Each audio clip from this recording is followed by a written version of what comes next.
بسم اللہ الرحمن الرحیم۔ السلام علیکم دوستوں، ایک بار پھر سے خوش آمدید۔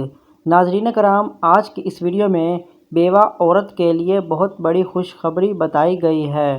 حضرت عوف بن مالک رضی اللہ تعالی عنہ فرماتے ہیں کہ رسول اللہ صلی اللہ علیہ وآلہ وسلم نے ارشاد فرمایا، میں اور وہ عورت کہ جس کا چہرہ سیاہ پڑ گیا ہو، یعنی اپنی اولاد کی پرورش، دیکھ بھال اور محنت و مشقت کی وجہ سے سیاہ پڑ گئی ہو، قیامت کے دن اس طرح ہوں گے۔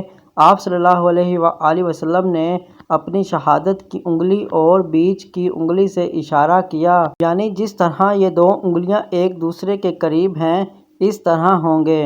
یہاں وہ عورت مراد ہے جو بیوہ ہو گئی ہو اور حسن و جمال، عزت و منصب والی ہونے کے باوجود اپنے یتیم بچوں کی خاطر دوسرا نکاح نہ کرے یہاں تک کہ وہ بچے بالغ ہو جائیں۔